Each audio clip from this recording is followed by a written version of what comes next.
네, 반갑습니다. 유상입니다. 예, 10월 29일 금요일 시사공감을 진행하도록 하겠습니다. 예, 오늘은 지금 탈원전 관련해서 우리가 살펴보고 있습니다. 탄소 중립 탈원전. 원전 없이 탄소 중립은 없다. 이 원전 없이 그러니까 원전이 뭐 아예 없다는 거냐 그렇게 받아들이시는데 전체 행간의 뜻은 여러분들이 아실 거라고 생각을 하고요.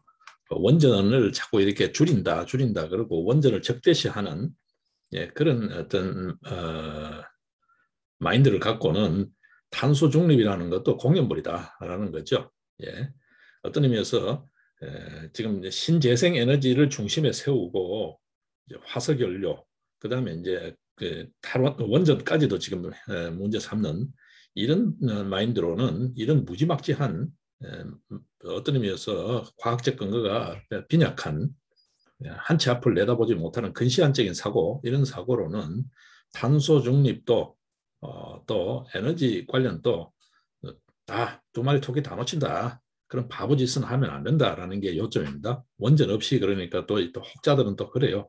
원전 하나도 없다는 거냐 또 이렇게 또 받아들이시는데 적어도 저와 같이 이렇게 이야기를 하시는 분들은 그런 정도로 떼쓰기, 흠집내기 그런 어떤 생떼를 부리지는 않으실 분들이라고 보고 그 전체 맥락을 잡아서 그렇게 가겠습니다. 오늘은 주변에 소음이 좀 있습니다. 공사 소음도 있고 좀 소음이 있습니다. 마이크가 잘 걸러주기를 바라는데 뭐또 모르겠습니다. 좀 감안하시고 네, 영상을 봐주시면 좋겠습니다. 자, 오늘은 그 관련해서죠. 어제 이야기는 지금 인공태양도 없어진다 그래 되면 네, 그 과학이라는 것, 기술이라는 것도 기본적으로 쭉 쌓여지는 내공하고 그 인프라가 같이 공유되고 시너지를 내줘야 되는데 그렇죠? 밑돌을 빼버리면 윗돌도 주저앉는다. 기초공사가 부실하면 그 위에 뭐 집을 짓는다는 거, 토대공사가 부실한데 집 짓는 거 불가능한 이야기다. 원전은 겁이 나서 안 하고, 예를 들면 예? 구더기 무서워서 장모은 땅구는 식으로 안 하고, 그러면 인공태양을 하겠다? 그거는 꿈도 꾸지 마라 하는 거죠. 예를 들면 그렇습니다. 자동차 만드는 기술, 반도체 만드는 기술이 없는데 달나라 가는 로켓을 만들겠다? 그거는 꿈이죠, 여러분. 그죠? 반도체 무너뜨려 버리면 꿈입니다. 지금 예를 들면 중국 산업을 한번 보십시오. 예? 서방 세계, 미국을 중심으로 한 서방 세계가 본격적으로 관여하고 블로킹하기 시작하니까 중국 경제가 지금 어떻습니까, 여러분? 지금 뭐 당장 뭐 전기조차 없어서 난리잖아요. 그 원시적인 석탄 그거 원료 하나 없어서 전기 없어서 난리잖아요, 지금. 예. 반도체 부품, 첨단 부품을 조달을 못 해가지고 지금 중국이 뭐 달나라 위성 쐈다, 뭐 쐈다는 이야기 들리는 거 봤습니까, 여러분? 네, 반도체 조달이 안 되는 거예요. 그런 겁니다, 여러분. 기초 산업을 이렇게 등한히 해버리면 원전이라는 것도 단순하게 보게 되면 진짜 근시안적이죠. 판도라처럼 핵 누출 사고가 생겨서 그 난리치는 그 정말 그 희박한 가능성 그 위험성 하나. 그러면 땅 꺼질까 봐 어떻게 땅은 밟고 다니냐는 거지. 지구 훅 사라질까 봐서 어떻게 여기 발붙이고 사냐는 거지. 그런 근시안적인 허무맹랑한 말이죠. 공상과학 같은 침소봉대된 그런 생각을 갖고 에너지 정책을 하고 있다는 거죠. 그건 뭐 산업 기반 말이죠. 원자력 하나 만들 때 우리나라 건설사의 뭐죠? 건설 수준이라 그럴까요? 시공 수준이 비약적으로 발전하게 된 계기 중에 하나가 원전이라는 것도 있습니다. 원전이 그냥 원자로만 있고 뭐 이런 것 같죠. 그 원전이 들어가는 건물들요. 그 벽 틈에 우리 저 보통 콘크리트 건조물 이런 거 보게 되면 균열이 가잖아요. 그 균열까지도 굉장히 미세하게 관리하고요. 그 시멘트 배합에서부터 다릅니다. 시멘트 배합이 다릅니다. 일반 도로공사, 집 짓는 공사 할 때 쓰는 시멘트 배합하고 다릅니다. 그게 어디에 쓰여지나요, 요즘? 뭐죠? 섬과 섬을 연결하는 교량 건설을 한다든지, 물론 그럴 때는 뭐 다른 또 공법이 들어갑니다만, 그렇죠? 그럴 때에 예를 들어서 몰딩 공법이 들어갈 때에 특수 시멘트 공법이 그런 데 들어가는 거예요. 어느 정도로 이게 시멘트 강도가 세냐 하면요. 특수 시멘트를 쓰지만 그것도 처음에는 우리나라에서 생산을 그런 시멘트를 생산을 못해가 수입을 했잖아요. 요즘은 자체 생산을 합니다. 그런 분야에 다 연관돼서 이게 산업 연관 효과라는 그런 거는 있잖아요. 앞쪽으로도 미래적 산업도 발전할 수 있고 뒤에 이미 있는 산업도 같이 더불어서 수준이 높아지는 그걸 산업 전방 효과, 후방 효과 이런 표현을 쓰잖아요. 그런 산업 연관 효과를 전부 도외시하고 그냥 원전 사고 났을 때 방사능 노출되면 이런 진짜 뭐 삼척동자 같은 갓난애기 같은 뭐 어린애 같은 그런 어떤 참 어떤 빼막대기 같은 그런 생각을 하고 있으니까요.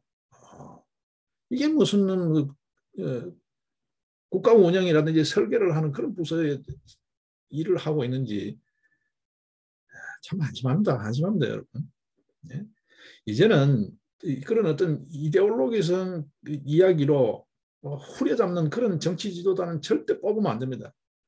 행정 지도자도 행정 리더도 뽑으면 안 돼요. 지자체를 행정이라 하지만 사실은 범정치권이잖아요. 그런 정치권 언저리 행정가들 절대 지역사회에 세우면 안 됩니다, 여러분. 뭐 소달구지 타고 집신 신고 다닐 거예요, 여러분. 자, 이제 다시 또 돌아가겠습니다. 오늘 이야기는 데이터 센터 관련이에요. 예? 우리나라가 얼마나 엉망진창으로 지금 되고 있는지요. 세제 지금 세금도 엉망진창, 뭐 주택도 엉망진창, 뭐 지금 나라가 엉망진창이잖아요. 전기요금 체계도 엉망진창입니다.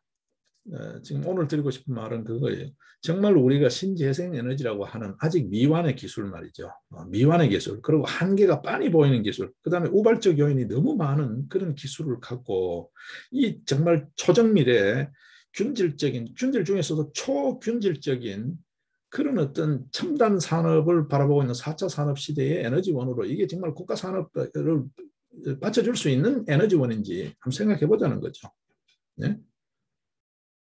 그냥 전구 하나 켜고 자고 하는 그런 어떤 에너지가 아니라 그건 에너지가 아니죠. 그냥 불이죠. 불. 전등이죠. 전등. 전등과 우리가 전기 저도 지금 일상적인 용어로 섞었습니다만 전력 개념하고는 다른 거잖아요. 전력. 우리가 전기 그런 데는 전력 개념이거든요.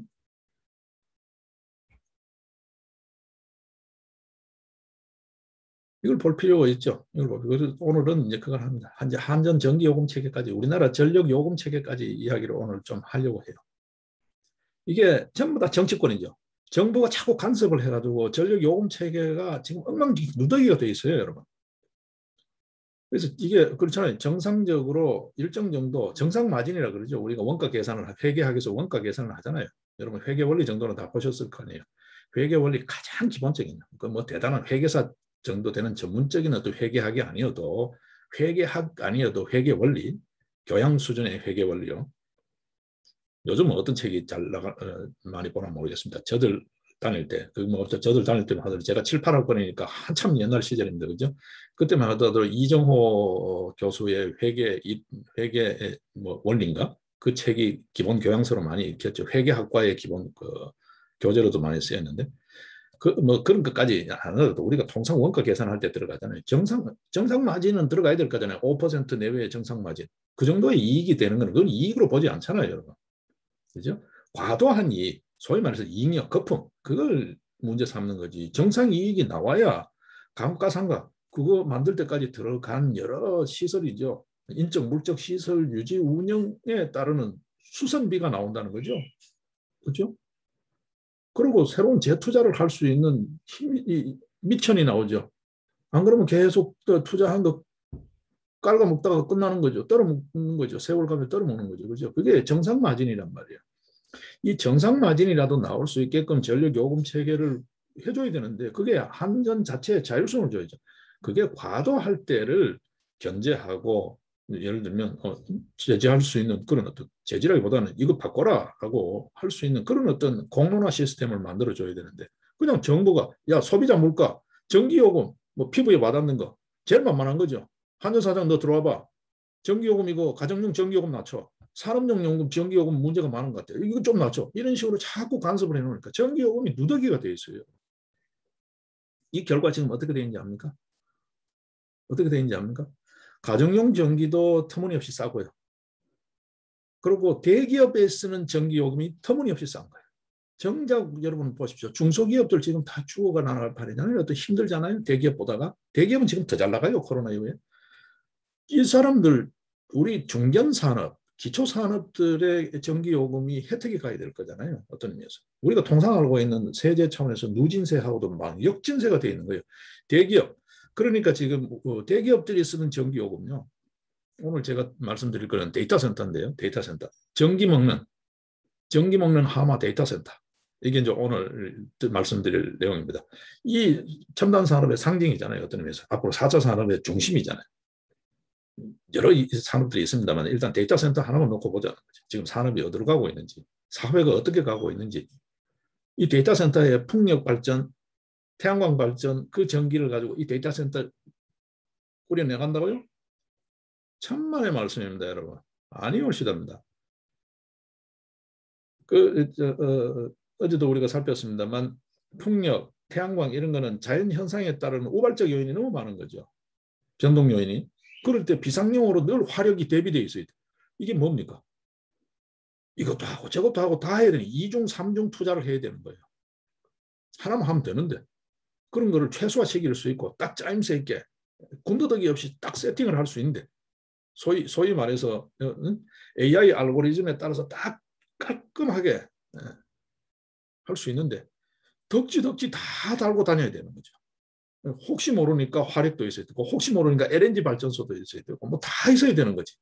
없어도 되는 건 쳐내버려도 되는데 이게 무슨 탄소 중립이라는 거죠. 탄소 석유 화학 제품 탄소 쓰는 발전소 다 있고 비상용으로 있을 때 비상용도 필요 없는 그런 시스템이 훌륭한 시스템이 있는데 어제 우리가 했던 K스타 스마트 이런 게 있잖아요.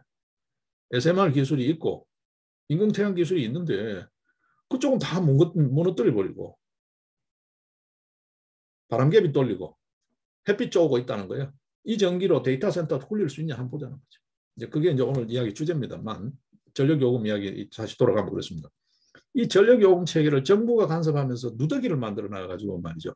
정작 혜택을 받아야 할 중소기업들, 영세 사업장들, 소위 벤처 사업장들이죠. 요즘 표현을 하게 되면 벤처 사업가들이 정말 좋은 환경에서 양질의 서비스 환경에서 그렇게 실험을 하고 연구를 할 수 있어야 되는데 이 유지관리비에 부담이 되는 거죠. 시설비 부담이 되는 거죠. 여러분 전기선 조금 이제 실험 장비들 중에 정밀 장비들은 동력선을 쓰게 되잖아요. 일반 가정용 이 단상은 안 되죠. 삼상을 쓰죠. 동력선. 동력 설치할 때 한전에 가서 여러분 설치 신청을 한번 해보십시오. 그 비용 전부 자부담인데 예, 건물 자체가 그걸 설치할 수 있는 수용 한계가 있어야 되고 각 건물별로도 빌딩 같은 경우에는 쓸 수 있는 총량이 제한되어 있습니다. 그게 건축 허가 받을 때 돼 있어요. 그게 돼야 되고 이미 쓰고 있는 각 층별 그 구분에서도 그게 또 양해가 돼야 되고 뭐 여러 복잡한 과정이 있죠. 어쨌든 간에 그런 건물을 얻어야 되고 그것만 해도 부담입니다. 그죠? 근데 동력을 쓰게 되면 이게 산업용으로 분류가 되면서 전기요금이 확 뛰어버린다. 가정용하고 다르게 확 뛰어버린다. 그런데 말이죠. 이 데이터 센터 이런 쪽은 가면 어떻게 됩니까? 뭐 4차 산업 뭐 등등등 하면서 이게 또 뭐죠? 국가 지원 사업으로 무슨 뭐 엄청나게 혜택이 많아요. 그러다 보니까 정작 일단 오늘 말씀드리고자 하는 데이터 센터 관련하면 대기업, 중소기업이 하는데 말고요. 뭐 서버 좀 대행하고 하는 이런 데 말고요.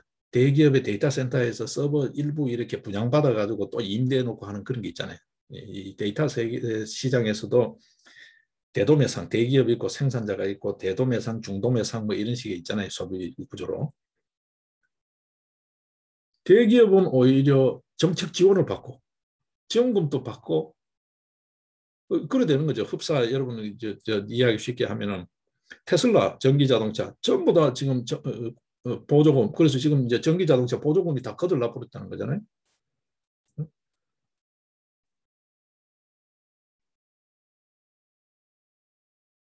그런 셈이죠. 정작 대기업 말이죠. 뭐 대기업 그럼 여러분 다 대충 감이 잡히시죠. KT 뭐 이런 데 SK 이런 데죠.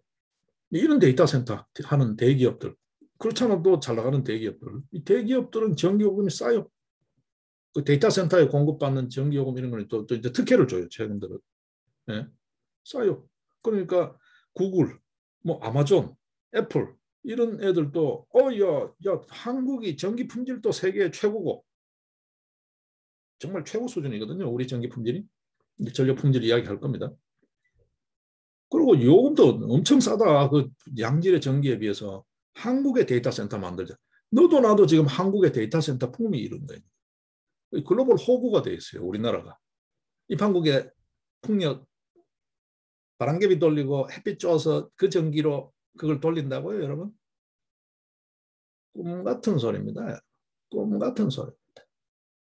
뭐 글로벌 호구 되는 건 둘째 치고라도 국내 산업 기반이 나라가 안 되는 거예요. 이런 에너지 정책의 가장 상징이 탈원전이라는 겁니다. 문재인이 입만 띄면 이야기하는 탈원전이라는 겁니다. 이 정신 나간 정부가 이야기하는 탈원전이라는 겁니다.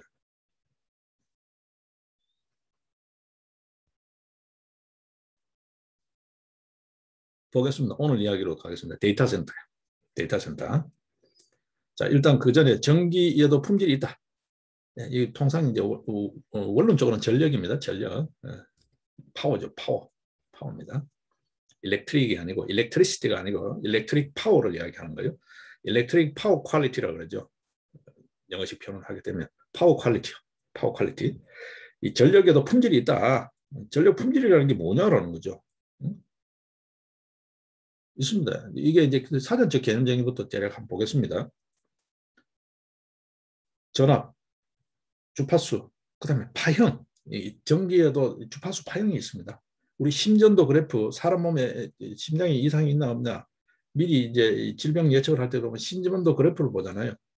그렇죠? 중간에 뛰거나 이런 거 부정맥이네요. 이렇게 하고 이 그래프 자체가 불규칙적이면 이게 미세한 손상이 있는지 정밀 검사를 해보자. 뭐 이렇게 판단을 하잖아요. 전기도 그런 품질이 있어요. 단순히 불만 들어온다고 해서 우리 지금 불 들어올 때 이게 예를 들면 가정용 형광등 같으면 60Hz 이렇잖아요. 이 불 들어오는 건 여러 가지죠, 여러분.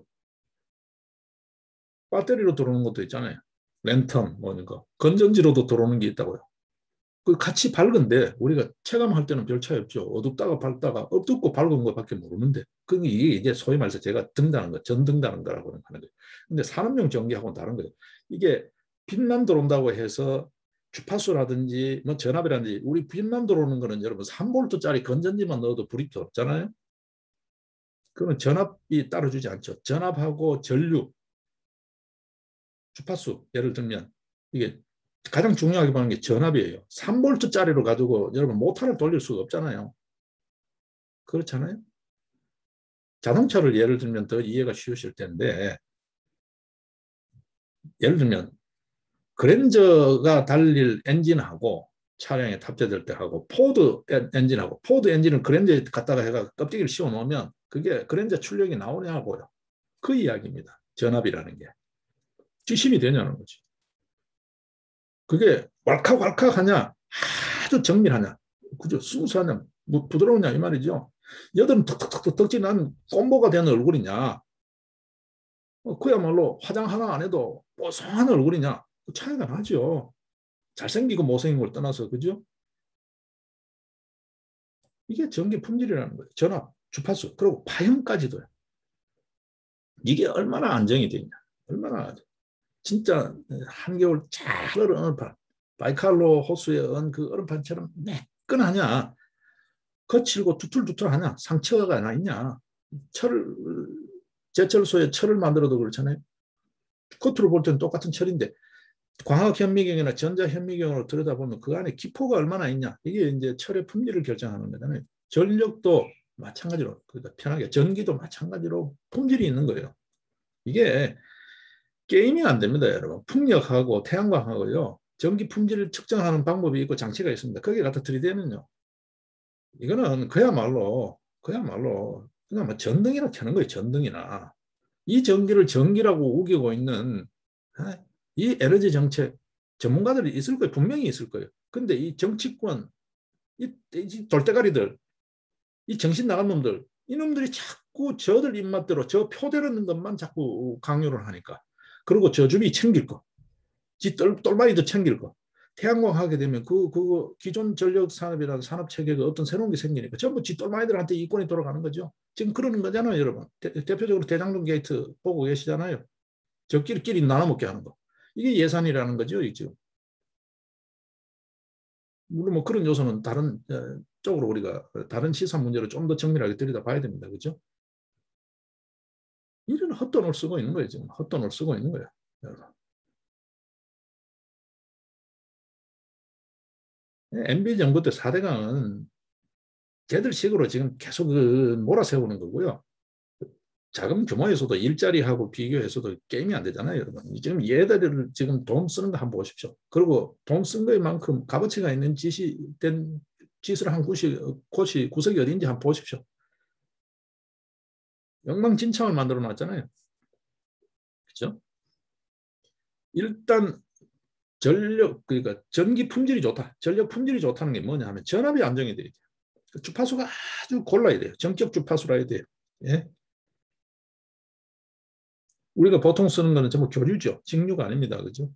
이 교류, 특히 이 교류 주파수가 아주 안정적이어야 돼요. 예? 이건 이제 정현파 이런 표현을 씁니다. 정현파. 예. 여러 장치들이 있습니다. 여러 장치들이 있습니다. 예를 들어서 지금 제가 검색하는 거 하나 보여드릴까요? 전기 품질을 볼 때, 여러분 시각적으로 잘 안 오시니까 한번 보십시오. 이런 파형이 나옵니다. 검사를 하면요. 검사를 하면. 이 한번 보셔야 되는데, 위에 게 스위스 거예요. 여러분 한번 보십시오. 예. 맨 위에 게 스위스 거. 거칠죠? 예. 그 아래쪽에 유럽 표준형이에요. 그러니까 독일이나 이런 데에 소위 에너지 선진국이 쓰는 거예요. 위에 스위스도 우리를 기준으로 하게 되면 선진국이라 하지만 전기에 관한 우리 한국의 전기 품질이 굉장히 높습니다. 대만, 한국 전기 품질이 굉장히 높습니다. 이게 전기 품질의 하나의 척도예요. 여러분 한번 보십시오. 밑에 중국 거예요. 한번 보십시오. 예, 중국, 유럽, EU권하고 밑에 중국 거 한번 보십시오. 중국 거는 예, 떡이 져 있죠. 예, 이게 이제 이런 측정 기술이 있고 장치가 있습니다. 전기도. 풍력, 태양광요. 많이 올시답니다, 여러분. 많이 올쉽다. 예. 맨 위에 그 보죠? 스위스처럼. 예. 북유럽. 그냥 불만 들어오면 만족하는. 예. 이런 꼴이 되는 거예요. 그냥 사무실 전등이나 그거 하는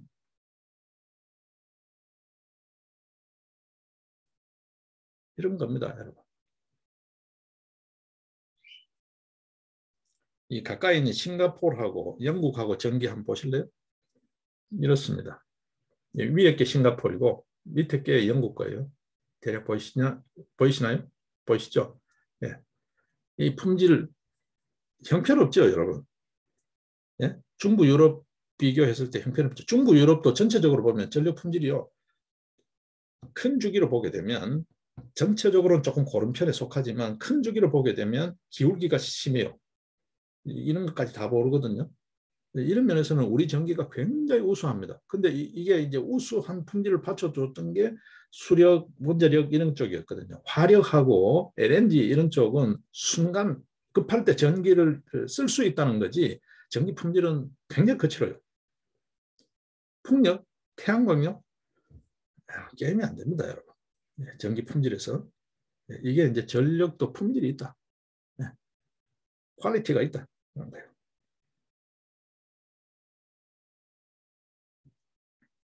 뭐 개략적으로 이제 그렇게 말씀드릴 수밖에 없을 것 같아요. 이게 이제 여러 가지입니다. 예, 그리고 전기가 우리가 봤을 때는 계속 육안으로 봤을 때는 체감할 때는 불이 계속 들어와 있는 것 같잖아요. 근데 아주 짧은 순간이에요. 요새는 이제 나노초 이런 표현 하잖아요. 거리도 나노, 뭐 단위도 나노 이런 나노 시절인데 나노테크 시절이잖아요. 소위 말해서. 예? 탄소도 나노탄소 뭐 이런 시절이니까 이 전기가요 계속 불이 들어와 있는 것 같지만 이 주파수가 일정하게 이어지지만 그 사이가 잠깐 끊어져 있어요. 네, 그걸 정전이라고 보통 이야기하는데 우리는 깜깜해져야 정전이라고 그러죠. 그게 정전이에요. 그게 전기 품질이에요. 그 정전이 있어서도 안 되는 거예요. 우리는 모르잖아요. 태양광 그냥 불 들어오니까 똑같이 감전되고 쓰고 하니까 햇빛 좋은 거, 바람개비 돌린 것도 다 전기라고 그러죠. 그건 전기죠, 전기. 네. 정말 파워가 나오는 전기냐, 전력으로서의 가치가 있냐라는 거죠. 정전도 봅니다. 깜깜이 블랙아웃도 보지만 정전이 얼마 되는가. 예. 전압이 일정하게 유지되는 거예요. 이것도 시간이죠. 어제 인공태양할 때 우리 했었죠. 1.5초 그 불 붙이는 거, 그거 엄청난 기술이고 1.5초가 8초로 늘어나는 거, 그 1.5초짜리를 8초까지 불을 계속 붙일 수 있는 것도 엄청난 기술이라고 그랬죠. 그 진보 역사가. 그거 1.5초짜리에서 8초로 늘리는데 약 10년이 걸리잖아요. 그만큼 일정하게 유지한다는 것도 간단하지 않은 거예요. 반짝 잘할 수는 있겠지만 꾸준히 잘하는 게 쉽지 않잖아요. 전기도 꾸준한 게 있는 거예요. 전압이 꾸준해야 되고 주파수가 꾸준해야 되고. 앞서 그 중부 유럽 전기 EU권 전기 보셨죠? 어떻습니까? 전체적으로 기본적으로는 참 좋은데 전체적으로 보게 되면 꾸준하지가 못한 거예요. 뒤심이 떨어져요. 자꾸 기우는 거예요. 내리막길을 끄는 거예요. 그러다가 어느 순간에 이러면 안 되지, 다시 정신 차리는 거예요. 또 졸다가 정신 차려요. 전기가 좋은 거예요. 비유하자면. 그 품질이 나쁜 거죠. 이 태양광이 그런 거죠. 바람개비 막 햇빛이 짱짱 났을 때는 전기 품질이 좋아요. 근데 구름이 막히면 전기 품질이 좋은 거예요. 졸다가 해나면 또 정신 차렸다가 전기가 그노름 논다고요. 아닌 것 같죠? 여러분 아시다시피 어제도 제가 말씀드렸다시피 전기의 특징이 뭡니까? 저장되지 않는다는 거예요. 생산되는 대로 쓸 수밖에 없는 거예요. 기본적으로요. 이제 그래서 그걸 저장하는 기술을 자꾸 어쨌든 고민해보자고 지금 자꾸 하는 게 이제 전지 기술, 2차 전지 기술 이런 겁니다. 이제 그쪽은 또 다른 영역이니까 오늘 거기까지 너무 기니까요. 그런 거예요. 생산 환경에 따라서 고르게 쭉 생산해줘야 그 고른 품질의 전기가 나오고 그게 갈 거잖아요. 물론 가면서 여러 방해 연들도 있습니다. 송배전 선로의 전력 손실률이라고 그거는 또 전력이 없어져요. 100을 만들어서 보내면 중간에 한 40 정도가 없어져 버린다고요. 네, 그거 줄이는 게 또 기술입니다. 네, 그거는 뭐 전력 손실률이니까 다른 문제를 두고 일단 생산 자체가 그렇죠. 100을 만들어서 보내면 저쪽에 60이 가는데 여기서 80을 만들어서 보내면 그 40%가 가만히 갈 거잖아요. 32를 떨어내버리고 갈 거잖아요. 그럼 60이 안 가는 거죠. 그럼 60 왔다가 40 왔다가 이렇게 하는 거 하고 쭉 60이 오는 거 하고 중간 손실률 감안하면 그렇죠. 전달되는 게 똑같이 오니까 이게 엄청난 차이입니다. 이게 엄청나요. 그게 유지율이에요. 유지율이라고 그래요. 손실률과 다르게. 꾸준하게 유지되는가, 전압이 유지되는가, 주파수가 유지되는가, 예? 전류가 유지되는가. 굉장히 중요한 거죠. 굉장히 중요한 거죠. 네, 저항 요인입니다. 전기 저항 여러분 더 잘 아시죠? 전류 조정하는 거 제일 쉬운 게 저항기 다는 거, 콘덴서 다는 거잖아요. 굉장히 중요하거든요. 이게 바람개비 돌리는 전기하고 햇빛 쬐는 전기하고 이게 이제 우발적 요인이죠. 우발적 요인이죠.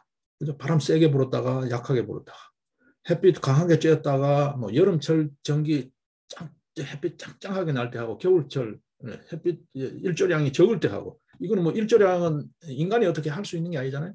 그거를 뛰어넘는 정말 전력다운 전력을 생산하는 기술 이게 간단한 게 아니에요, 여러분. 제가 그래서 거의 불가능하다 그러죠. 지구 공정 궤도를 바꿀 수 있나요? 일조량이라는 거는 지구 공정 궤도와 상관하는 거잖아요. 그렇죠. 지구가 태양으로부터 저 멀리 이렇게 공전하는 거, 그거를 여름철에 돌듯이 맨날 그 거리로 지구가 공전하게 한번 해봐라. 그거를 보완해서 그런 품질의 전기를 만들기 위해서는 엄청난 연구 장치가 들어가야 되겠죠. 그래야 여름에 생산하는 그러니까 일조량이 똑같이 일조량을 계속 조정을 해서 전력을 생산해주는 시스템이 될 거잖아요. 그냥 단순하게 이해하는 겁니다. 이런 품질에서 게임이 안 되는 겁니다. 이게 첨단 산업에 쓸 수가 없어요. 그리고 깜빡깜빡 정전력. 이게 정말 우리 눈에는 보이지 않는 깜빡깜빡 정전력. 전기가 가다가 끊기는 거예요. 중간중간 끊기는 거예요. 그게 다 콤보가 되는 거죠. 그럼 제품이 전부 콤보가 돼 나올 거잖아요. 예를 들면. 이런 싸구려 전기를 가지고 첨단 산업을 한다고요? 어림없는 이야기입니다. 전력량, 수요량도 우리가 보통 여름철 되게 되면 쓰는 양에 비해서 공급량이 딸려서 예비율 이야기하죠. 지금 여는 유지율, 손실률, 예비율 이런 용어들이 막 등장합니다만 예, 그 예비율하고 다른 거예요. 그거는 양이죠, 양. 절대량이 모자란다는 거고 품질 면에서 이런 싸구려 전기를 가지고 전기라고 생각하는 거예요. 전기 있잖아. 이런 무식한 놈들이 어디냐. 속된 말로 대가리 총 맞은 놈들이 어디냐고. 이놈들이 정치한다고 앉아가지고 이래라 저래라 간섭하고 있다고요. 전문가들에게 판단권을 주면 되는데 다 간섭해야 돼. 다 간섭해야 돼. 왜냐하면 저 표하고 요러면 표가 더 될 것 같으니까. 그리고 지지하고 따라다니던 똘마이들 보따리 챙겨줘야 되니까. 쟤들은 뭘 챙겨주지? 야, 패널 장사해. 이러는 거지. 예산 지원할 테니까 신청해봐. 우리 뭐 다 알잖아. 네 신청하고 받아줄게. 이런 구조가 이게 더 영향을 미치니까 이런 꼴이 나오는 거예요. 이런 엉터리 정책이 나오는 거라고.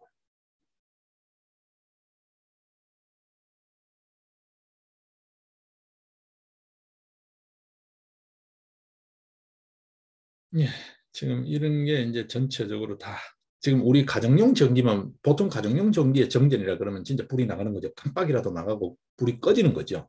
이게 지금 우리 이 정전 수준이라 그럴까요? 우리나라 전기 사정이 얼마나 좋아졌는지 한국전력의 통계를 잠깐 한번 보겠습니다. 1982년도 이 조금에 제가 이제 원자력 이런 쪽에 조금 몸을 담았던 시기인데요. 가구당 호당이라 그랬어요. 그때 호당 정전 시간이 733분이었습니다. 1년 동안에 연간 733 하루 24시간이니까 계산 한번 놔보십시오. 집안에 불이 안 들어오는 전기가 안 들어오는 시간. 우리가 체감하는 거는 이제 밤에 불 필요할 때, 안 그러면 뭐 이렇게 냉장고나 꽂아야 될 때 이런 때인데 체감하지 않을 때에도 전기 공사 때문에도 정전식일 때도 있고 뭐 등등 여러 가지 요인이 있잖아요. 자연재해 요인도 있고 정전은 여러 요인이 있습니다. 그때 733분이나 정전이 됐어요. 가구당. 호당. 그랬는데요. 이게 이제 여러 요인들이 있습니다.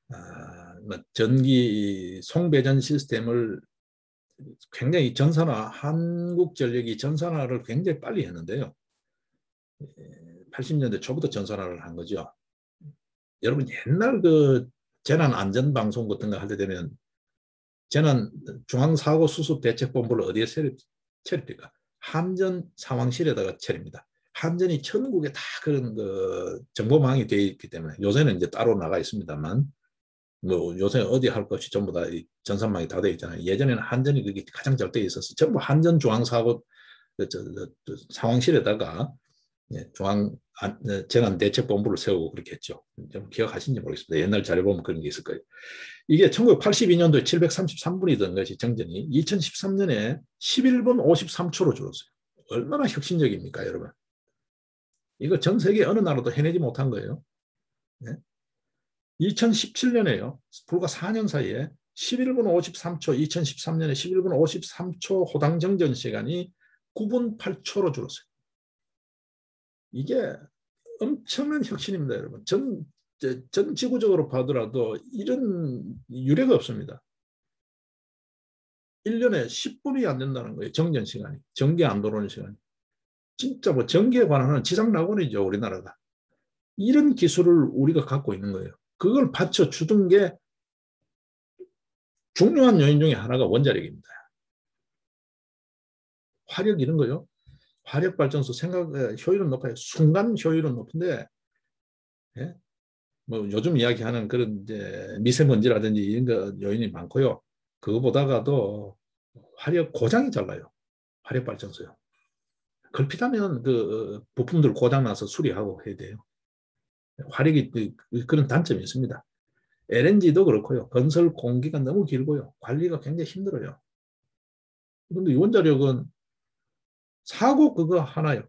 진짜 비행기 사고보다 사고율이 떨어지고 뭐 어떤 사고율보다 사고율이 떨어지는 그거 하나 이외에는 이런 부분이 거의 없다고요. 없다고 보면 되죠. 없다고 보면 되죠. 예? 우리가 통상 이야기하는 2차 산업 제조업, 그다음에 그 제조업 중에서 첨단이라고 하는 게 반도체 이런 쪽이잖아요. 지금 또 그다음에 이제 3차 산업, 데이터 서비스 쪽에 데이터 산업 이런 쪽은 이게 그냥 전기로는 안 되는 거예요. 그야말로 하이 퀄리티, 고품질의 전기가 필요한 거예요. 예?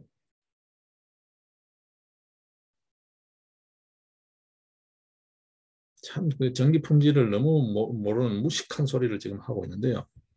지금 우리 이제 전력 손실률 한번 볼까요? 이 손실률도 상당히 영향을 미칩니다.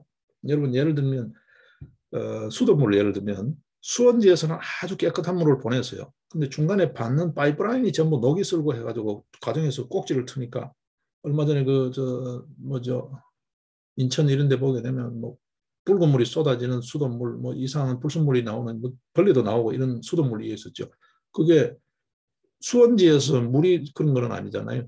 다 정수하고 해가지고 보냈는데 중간에 파이프가 녹슬고 뭐 누수가 되고 이러니까 수돗물도 마찬가지입니다. 파이프 누수가 굉장히 많아요. 예. 배송하는데 전기도 마찬가지고 그 손실률이에요. 이 손실률 여하에 따라서도 송배전선 여하에 따라서도 품질이 손상되는 경우가 생긴다고요. 우리가 저항기 걸듯이요.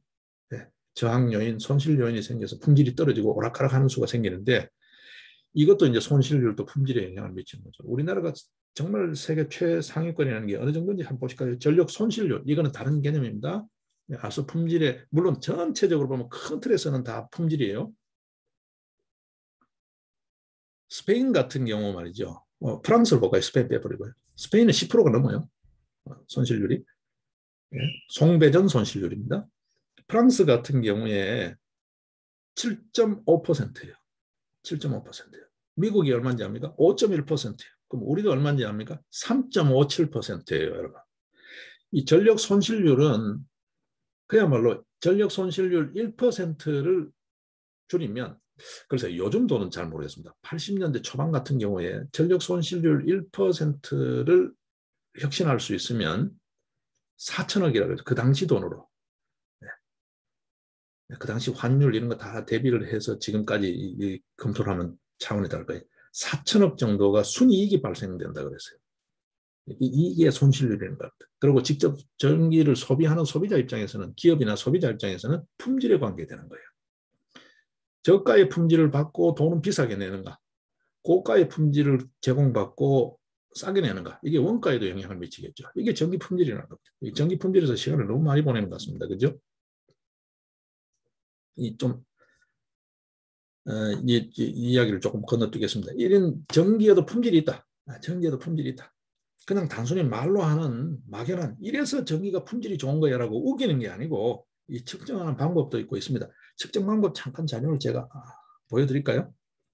혹시 몰라서 하나 뽑아놨습니다. 시간이 조금 걸리더라도 잠깐만 그냥 보고만 넘어가겠습니다. 이런 여러 가지 전기 품질이 있습니다. 이게 지금 전력전자학술대회 논문이잖아요. 예. 이 의료 관련 쪽에 종사자가 이거 해놓은 건데 이분이 한 거예요. 전력 품질 정의와 측정 방법 되어 있죠. 그냥 개략적으로만 한번 보겠습니다. 여러분 논문 기본 아실 테니까 전력 품질을 어떻게 정의하는가, 그 한계치는 뭔가, 바로미터가 뭐냐는 거죠. 파라미터라고 하는 게 전력 품질의 바로미터가 뭐냐, 이런 게 있다라는 거죠. 일단은 그냥 넘어가겠습니다. 전력 품질을 측정하는 키포인트입니다. 포인트들입니다. 자, 보십시오. 주파수, 예, 전압의 변화, 그 다음에 플리커, 전압 변동, 전압, 예, 딥이 어떻게 되는가, 그 다음에 스웰이 어떻게 되는가, 예, 시간당 정전, 깜빡깜빡하는 거, 끊어지는 게 있냐 없냐, 예, 그 다음에 너무 세게 가는 거, 100볼트 장치가 필요한데 막 300볼트 와버리면, 그래서 변압기를 쓰는 거잖아요, 여러분. 너무 많이 오면 안 되니까. 그죠? 또, 이 편차가 심할 때, 220볼트라고 하면 보통 200 한 1, 20에서 200 한 3, 40까지를 이렇게 오락가락 합니다. 평균적으로 220이라는 거지 220이 고르게 그렇게 일직선처럼 그렇게 되는 게 아니에요. 이게 이제 과도 전압 문제거든요. 그래서 정밀 부품을 쓸 때는 트랜스포머, 트랜지스터, 변압기를 쓰라는 거잖아요. 트랜스포머를. 예? 그런 겁니다. 가정용도 그래요. 좀 더 이렇게 예민한 장치를 쓸 때는 변압기를 반드시 쓸 필요가 있습니다. 이게 들쑥날쑥하기 때문에 변압기는 한 번 더 걸러주는 의미가 있거든요. 소위 필터를 해주는 거죠. 필터링 해주는 의미가 있어서 과도 전압이죠. 그죠? 그다음에 전압의 평형성. 앞서 그 중부 유럽 보셨죠? 점점점 떨어지죠. 졸다가 깨다가 사람을 치면 깜빡깜빡 조는 거죠. 전압이 좋냐 안 좋냐. 이게 전부 다 지금 체크 항목이잖아요. 품질의 바로미터, 파라미터라고 해놓은 게. 그렇죠? 예, 과전압, 저전압, 전압이 낮아도 안 되는 거죠. 예. 그 다음에 예, 고조파가 어떤 차가 있는가? 높은 파형하고 낮은 파형, 주파수 파형이죠. 파형 간의 차가, 전압 차가 얼마 되냐? 뭐 등등등 여기 있습니다. 여기 보시면 예, 계략적으로 한번 보시고요. 이게 다 전력 품질을 측정하는 방식이다. 예, 그 다음에 이제 전압, 주파수 등등 이게 이제 나오죠. 그래프가 나옵니다. 예, 이렇게 편차가 있냐 없냐. 그리고 이게 일정하냐 안 하냐, 기울기가 있냐 없냐, 이런 것까지 다 보는 거죠. 예. 스웰 이야기 등등등, 이거는 이제 논문이니까 그냥 참고로만 보시면 될 것 같습니다. 이런 게 있다는 거죠. 측정 방법으로는 또 이런 게 있다는 거죠. 그죠? 측정 주기를 어느 정도로 주기로 잡을 거냐, 이것도 굉장히 중요하고, 예. 예, 여러 형태가 있죠. 이렇게 보게 되면, 예. 고조파 간의 차수도 한다. 뭐 여러 항목들에 대한 쭉 논문들이니까 참고로 보시면 될 것 같아요. 예. 이게 전력이죠. 전기 품질에 관계된 이야기입니다. 그냥 참고로만 잠깐 보시면 될 것 같고요. 자, 데이터 센터 이야기를 돌아가겠습니다. 오늘 이야기가 중심이 데이터 센터니까 데이터 센터라는 걸 이야기를 하기 위해서 전기 품질을 이야기하지 않을 수가 없어요. 첨단 산업에 일단 현재적으로 보게 되면 앞으로 4차 산업의 중심이니까 데이터 센터라는 게. 뭐 여기에는 뭐 자동차, 조선, 뭐 철광 이런 거 다 제철 다 포함됩니다. 그런 어떤 제조업 첨단 산업, 그 다음에 서비스 산업의 첨단 산업 포함해서요. 여기는 고품질, 하이 퀄리티 파워, 일렉트릭 파워 일렉트가 필요한데 정말 그런 고품질 전기는 생각 안 하냐는 거죠. 그냥 전구 불만 들어오면 되냐. 진짜 단순 무식하게. 네. 불만 들어오면 되냐. 밤길만 가면 되냐. 네. 가로등 전기가 필요하냐, 산업용 전기가 필요하냐, 예를 들면. 네. 그 이야기죠. 가로등 전기는 태양광 그냥 달아가 쓰면 되니까. 뭐 그런 전기냐. 그냥 진짜 전력다운 전력을 이야기하는 거냐는 거죠. 자, 데이터 센터 보겠습니다. 이 데이터 센터가 여러분 지금 탄소 중립 이야기하는데 데이터 센터를 없앨 거예요. 탄소 중립하기 위해서. 데이터 센터가 어떤 의미에서 탄소 중립과는 정반대의 길을 가는 거거든요. 이 첨단 산업이라는 게. 지구 온난화의 주범이라고 지목될 정도로 데이터 센터가 문제가 많다고. 여러분 데이터 센터가 왜 그러면 주범이 되냐고 하죠. 데이터 센터에 대형 냉방장치, 냉각장치가 필요합니다. 데이터를 보존하기 위해서. 그 냉각장치, 여러분 가정용 에어컨 틀면 그 환기구 쪽에 실외기 쪽에서 뜨거운 바람 확 나오는 거 보셨죠? 그게 도심지로 일정 지역에 쏟아진다고 생각하시면 전체적으로 기온을 상승시킬 거잖아요. 근데 여기저기 예를 들면 우리나라처럼 땅덩어리 좁은 데다가 뭐 구글 데이터 센터, 네이버 데이터 센터, 뭐 SK 데이터 센터, KT 데이터 센터, 아마존 데이터 센터가 한 어느 일정 지역에 집중되어 있다고 한번 생각해 보십시오. 그 지역의 기온이 올라갑니다. 제가 대구 쪽에서 대구권에서 주로 생활을 했는데 대구 쪽이 굉장히 더웠죠. 요즘 대구권이 그렇게 덥지 않다 그래요. 왜냐하면 머리를 잘 쓴 거죠. 가로수를 많이 녹화 사업을 한 거예요. 나무를 많이 심어가지고 평균 기온이 한 2도 정도가 떨어졌대요. 그러니까 대구가 예전처럼 덥지는 않대요. 그런 겁니다. 비교하자면 그런 거죠. 데이터 센터가 막 숲처럼 들어서 있으면 그 지역의 평균 기온이 올라갈 거잖아요. 그게 대류 현상으로 순환이 되면서 냉각은 되겠지만 기본적으로는 더워질 거잖아요. 더운 바람이 자꾸 나오니까.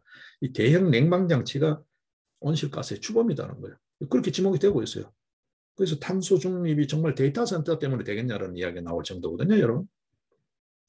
다 좋아요. 뭐 화력, 석탄 떼는 게 문제라서 단순하게 생각하면 석탄 안 떼는 거, 그러니까 전기 생산하게 했다. 근데 전기 아무리 깨끗하게 만들어가 보내도 데이터 센터에서 그냥 예, 그 뭐 미세먼지, 온실가, 냉방 그 열기요, 그거 막 뿜어내 버리면 꽝이죠, 꽝. 거기서 나오는 탄소는 어떻게 할 거냐? 뜨겁다는 게 탄소율이 높아지는 거잖아요, 어떤 의미는. 그렇죠? 탄소 함유율이 높아지는 거잖아요, 대기 중에. 그 탄소는 어떻게 할 건데? 데이터 센터 다 문 닫게 할 거냐는 거죠. 데이터 산업 안 할 거냐는 거지. 그러면 폰 안 쓰고, 노트북 안 쓰고, 그러면 이제 정등만 켜고, 가로등만 있고, 아무것도 안 할 거냐는 거지. 네? 그럴 자신이 있냐는 거지. 이런 어떤 의미에서 대갈 총마장 같은 놈들이 어딨냐는 거지. 생각머리가 없는 놈들이 어딨냐는 거지. 이걸 에너지 정책이라고 하고 있어요. 이거죠. 이러면서 탈원전 참 기가 막힙니다. 바람개비 돌려서 그 전기 떼온다고요? 그 전기로 이거 지금 데이터 센터 하라고요? 아마도 전문가들 들으면 정말 쓴웃음을 지을 겁니다. 한심하다 그럴 거예요. 전기를 아냐 모르냐, 데이터 센터가 뭔지 아냐 모르냐 그럴 거예요. 그러니까 5G를 5G라 그러고 있죠. 네? 물론 뭐 우리 걸로는 5G입니다만.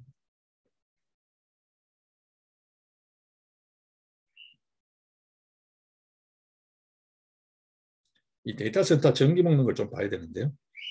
지금 IT 기업이라고 하는 데는 동서를 막는 IT뿐만이 아닙니다. 물류 포함해서요. 어지간한 데는 다 이 데이터 센터에 목숨을 걸잖아요. 클라우드 서비스하고 여러분 아시는. 그죠? 예? 이 데이터 센터는 24시간 잠시도 끄지면 안 됩니다. 그러면 데이터가 손실되기 때문에. 얼마 전에 KT 정전 사태 여러분 겪으셨죠? 이게 굉장히 중요한 거잖아요. 그죠? 그게 전부 다 데이터 센터와 관련된 거거든요. 전력 소모가 어마어마합니다. 어마어마합니다. 최근 들어서 작년, 재작년 기준으로 하게 되면요. 전 세계 전력 소비율의 벌써 점유율 1%를 데이터 센터가 소비하고 있어요. 그 1%가 별거 아닌 거죠. 전체 전기 소모량을 한번 보십시오, 여러분. 하루 기준만 하더라도 하루 전체 소모의 1%를 데이터 센터가 소비하고 있는 거예요. 어마어마한 전기를 쏘는. 그런데 계속 데이터 센터는 지금 늘어나고 있거든요. 너도 나도 지금 우후죽순으로 대기업들이 데이터 센터에 목을 건다고. 목을 걸고 있죠. 지금. 그렇죠? 예. 사용 전력량이 증가하고 있죠. 엄청나게 비약적으로 증가하고 있는데 이게 바람개비 돌려서 햇빛 쪄서 이게 감당이 된다고요? 여러분 한번 상상해. 그냥 직감적으로 한번 생각해 보세요. 상상력까지도 필요 없어요. 이게. 단순 무식한 직감만 한번 생각해 보세요. 이게 말이 되는 짓인지 한번 보십시오. 그래서 제가 어제 말씀드린 SMR 그에서 돌파구를 찾고 그 다음에 K스타 인공태양에서 해법을 찾아야 되고 그걸 중심에 놓고 그 다음에 보완책으로 뭐 하는 건 좋아요. 여건이 허용하는 범위 내에서는 뭐 전기 하나로 더 만들면 좋죠. 그런 보조 수단일 뿐이지 극히 제한적 보조 수단일 뿐이지 이게 주력으로 들어간다고요? 그럼 온 국토 다 밀고 온 산천 다 밀 거냐는 거지. 그런다고 해서 이게 제대로 된 산업을 받쳐줄 수 있는 전기가 되냐는 거지. 네? 진짜 이놈들을 그 바람개비에 따라가 돌리든지 네? 그 태양광 전지판에 올려가지고 굽든지 해야 돼. 이런 인간들. 그 전기로 니 되는지 니 한번 직접 올라가 굽혀봐라고. 한번 돌아보라고. 그렇게 만들어진 전기로 이게 산업이 되겠는지 네 눈으로 한번 매달려서 봐라고 한번 돌려야 될 것 같아. 그런 형벌을 만들어야 될 것 같아. 이게 말이죠. 단순하게 보면 지금까지는 자동차 매연, 공장 매연, 뭐 생활 하수, 오폐수 이게 문제였습니다. 환경오염의 주범이. 지금은 데이터 센터가 환경오염의 주범이에요. 어마어마하게 에너지를 쓰고 거기서 배출하는 각종 온난화 요인들이 너무 많은 거예요. 이거 그렇다고 데이터 센터 안 할 수가 없잖아요, 지금. 지금 데이터 센터 안 하고 폰 쓰지 마라 그러면 뒤집어질걸요, 여러분? 그렇지 않나요? 근데 지금 이거를 받쳐주고 있는 산업의 불, 정말 산업의 불꽃이죠. 산업의 불을 지금 끄는 짓이 탈원전이라는 거예요, 여러분.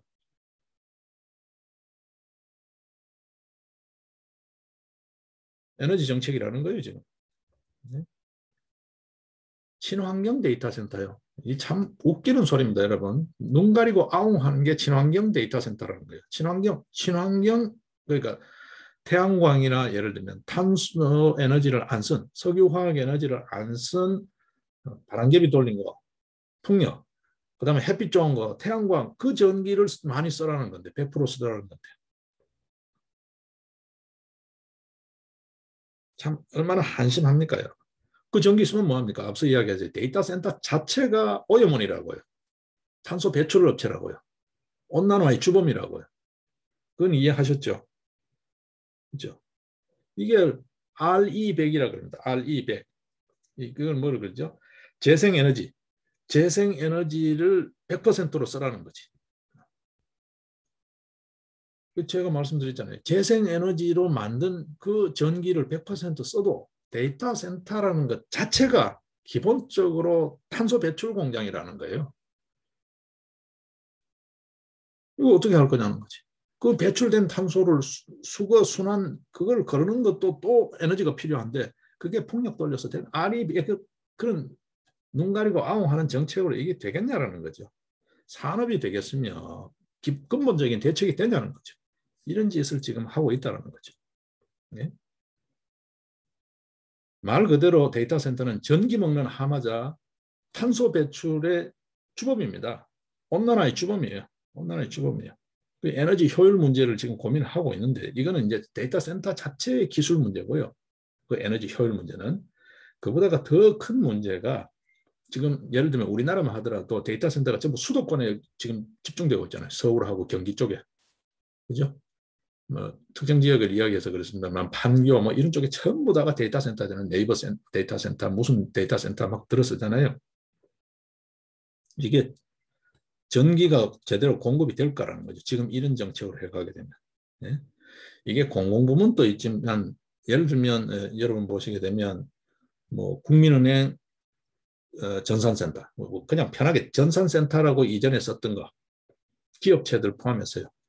민간도 있죠. 그죠? 민간 기업들도 있습니다. 삼성도 자기네들 전산센터가 있을 거잖아요. 이게 전부 다가 데이터 센터라고 소위 말해서 10개 중에 6개가 전부 수도권에 집중돼 있어요. 수도권에 집중돼 있어요. 자, 이 문제가 또 하나 있고요. 이 전력 소비량을 한번 보겠습니다. 전력 소비량, 데이터 센터 전력 소비량요. 지금 2020년 기준으로 하게 되면 전력 소비량이 398메가와트입니다. 어마어마하죠, 여러분. 398메가와트. 이거 조금 우리가 조금 더 비교 데이터를 좀 봐야 되는데 조금 이따가 말씀을 드리겠습니다. 근데 지금 현재 398, 작년이나 올해나 비슷하다 보고요. 398메가와트인데 이게 2024년 내후년이죠. 지금 내년이 2022년이잖아요. 내후년 2024년이 되면 902메가와트로 그 2배 가까이 늘어나는 거예요. 자, 이 늘어나는 전력 소비량을 지금 풍력, 태양광 이런 짓을 해가지고 이게 감당이 된다고요? 전기가 없어 봐야 돼요. 너무 배가 불러서 귀한 줄 모르는 거예요. 이 위정자들이 정말 세대가리 수준이라니까요. 진짜 과학적 마인드가 없는 놈들은 앞으로 절대 정치권에 어른거리면 안 돼요. 맨날 그냥 약장삼하고 썰 풀고 생떼 쓰고 하는 놈들, 예? 세금 도둑 놈들, 이런 놈들 절대 정치권에 다 배출 쓰레기로 취급하고 우리가 국민들이 다 배출시켜야 돼요. 그래서 공명선거 시스템이 굉장히 중요한 겁니다. 말만 공명선거 말고요. 이 부정선거 시스템을 우리가 철저히 감시하고 다 바로잡아야 돼요. 지금 부정선거도 중요한 이슈가 되어 있습니다. 그죠? 이 전력 소비율을 한번 데이터를 한번 봐야 될 것 같습니다. 전 세계에 지금 현재적으로 있는 이게 2020년 기준입니다. 2020년 기준 기왕에 이미 만들어진 데이터 센터들요. 이 데이터 센터들이 소비하는 전력 소비량이 얼마냐 하면 200테라와트예요. 200테라와트를 소비하고 있어요. 우리나라 전체 전력 생산량을 훨씬 상회하는 겁니다. 우리나라 모든 공장 다 돌려도 이거 감당이 안 돼요. 전 세계니까 물론 그렇지만요. 네. 전 세계 전력 사용량의 1%입니다. 그러니까 이게 뭐 전 세계라고 하게 되면 저희 문명화가 떨어진 나라까지 포함이잖아요.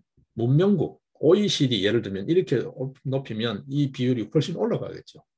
최소한 한 3 내지 5% 정도로 올라갈 거예요. 우리가 하루 종일 쓰는 전기량의 3 내지 5%를 데이터 센터가 쓰고 있다고 보면 맞겠죠. 네, 그렇습니다. 이거를 지금 풍력, 태양광으로 감당이 된다고. 소위 말해서 그걸로 대변되는 신재생 에너지로 감당이 된다고요? 절대요. 이 신재생 에너지 이야기는 진즉부터 나왔습니다.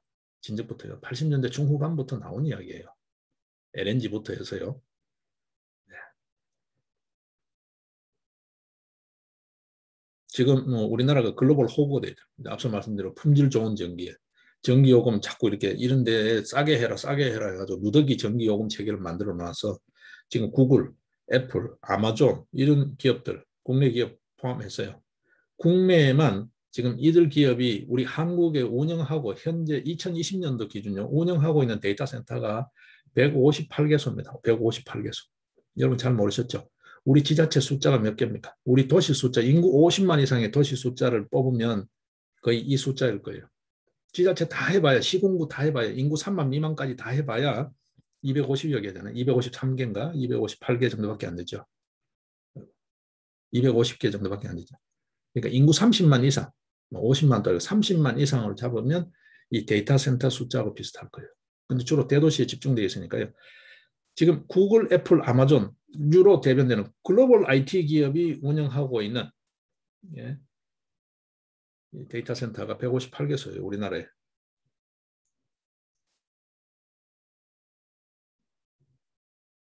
우리나라 전체 전력 소비량이 2015년, 이 데이터는 좀 옛날 데이터입니다.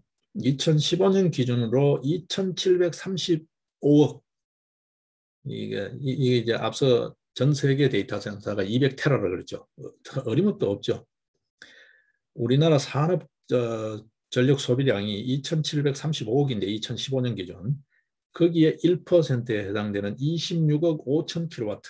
이게 전부 다 국내 데이터 센터에서 전부 다 소비한 거예요. 예. 서울 기준으로 볼까요? 서울에서 제일 전기를 많이 쓰는 데가 어딜까요? KT 목동 데이터 센터입니다. 소위 IDC라고 자기네들이 이름 붙여놓은 목동 IDC, KT 목동 IDC가 서울 시내 전체에서 전기를 가장 많이 써요. 이 정도로 데이터 센터가 전기를 많이 씁니다. 예. 이 데이터 센터에서 전기를 어느 분야가 많이 쓰냐 하면 장비가 전체 전기의 52%요. 52%를 쓰고 냉각 장치, 냉방에 쓰여지는 게 40%를 쓰고 있습니다. 그러니까 데이터 센터가 쓰고 있는 걸 평균적으로 보게 되면 데이터 센터가 쓰고 있는 전기 소비량의 40%는 전부 다가 냉각 장치 가동하는 데 쓰고 있다는 거예요. 여러분, 그래서 제가 앞서 비유를 드린 거예요. 가정용 에어컨 실외기 예를 들어보자고요.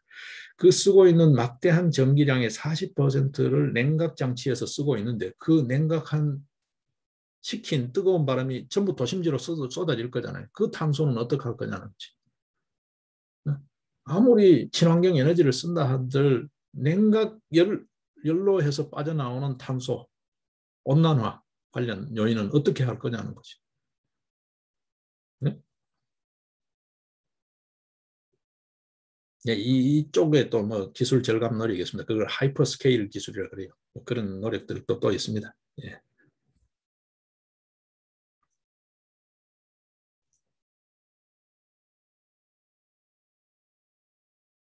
조금 더 자료를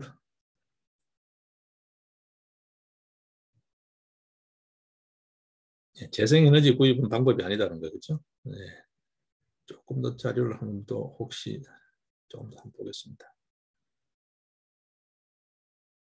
데이터 센터 자체 에너지 효율을 증대시키는 문제는 다른 문제를 두고요. 이 전기 요금을 요금 체계가 얼마나 누더기가 되어 있고 참 엉망진창이 되어 있냐 하면요. 조금 이제 지금 한전 적자가 탈원전 이후에 적자가 산더미처럼 늘어나고 있잖아요, 여러분. 예?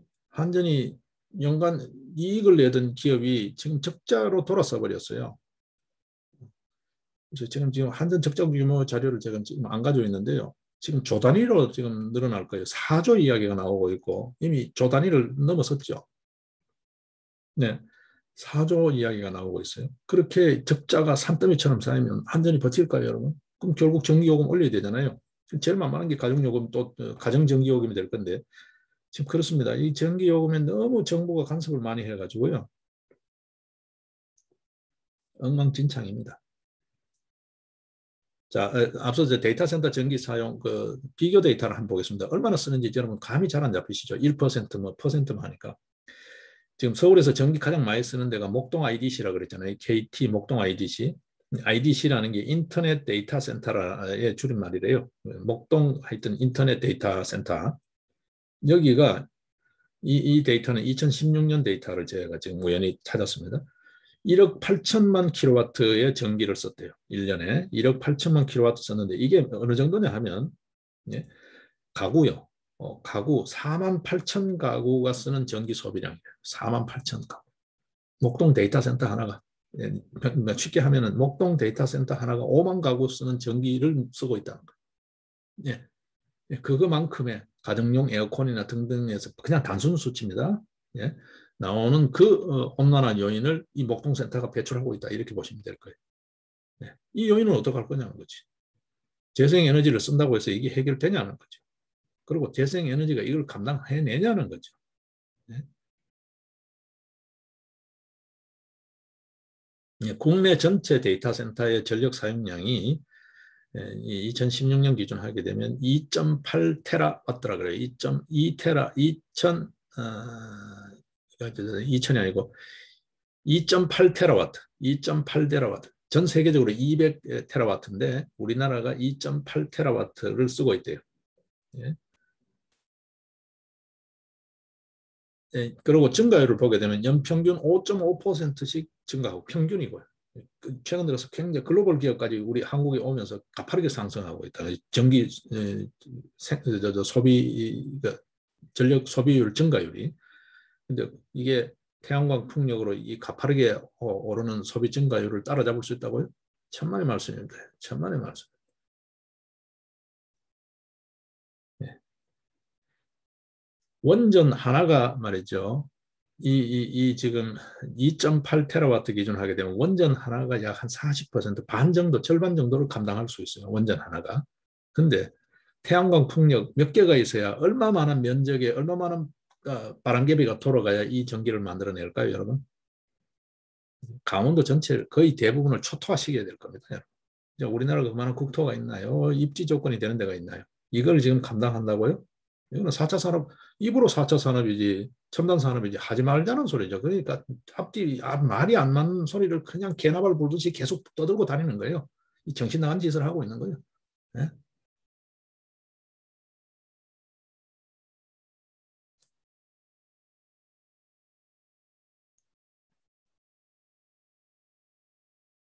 네, 데이터 센터 전기 요금 체계까지 이야기하면 이야기가 너무 길어질 것 같습니다. 어쨌든 뭐 RE 100이라는 게 그거죠. 재생에너지 100% 쓰기라는 게 리뉴어블 에너지 100이라는 건데 이게 하는 소리고요. 하는 소리고요.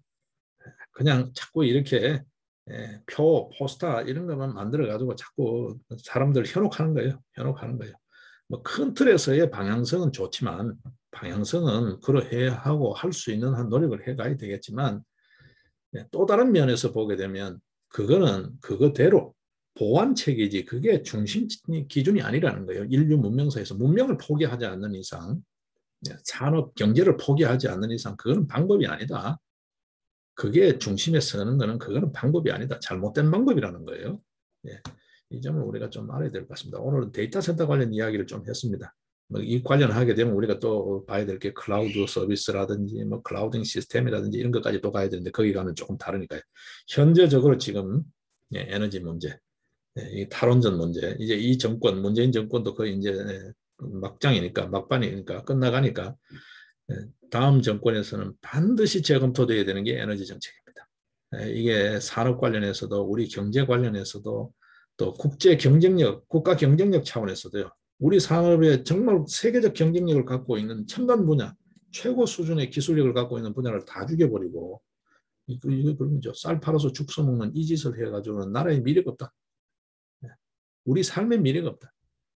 국민들 삶이 지금 세금, 부동산 등등 해서 지금 뭐 가뜩이나 지금 어려운 판에 이제 뭐 전기세 등등등 이런 어떤 물가 요인까지 겹쳐버리면 전기요금이 직접적으로 어느 정도로 충격파가 가냐 하면 모든 물가에 기본적으로 영향이 미치잖아요. 옛날에 쌀값이 기준이지만 그 뒤에 산업화가 되면서부터는 전기요금이 기준점이 되어서 자꾸 전기요금을 이렇게 누더기를 만든 거잖아요. 입을 대서.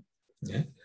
우리 그런 면에서도 우리 삶의 안정성 차원에서도 우리 산업 경제의 안정성 차원에서도 국가 미래의 장래적 설계 차원에서도 에너지 문제는 굉장히 심각하다. 다시 생각해야 된다. 다시 생각해야 된다. 이거 원점에서 다시 생각해야 된다. 네. 그리고 태양광, 풍력 등등 하면서 각종 부조리, 비리 이거 전부 다 샅샅이 조사해가지고 전부 다 엄단하고 엄중 처벌하고 경우에 따라서는 예, 추징 환수할 수 있는 한 전부 다 예, 이거를 국고 환수해서 최대한 복원하는 작업을 좀 해야 된다. 예, 이 비리들 다 좀 청산해야 된다. 국책 사업이기 때문에 뭐 비리가 없다, 합법적이었다, 그건 다 핑계다는 거예요. 그 전부 다 원위치해서 다 검토해야 된다 생각을 합니다.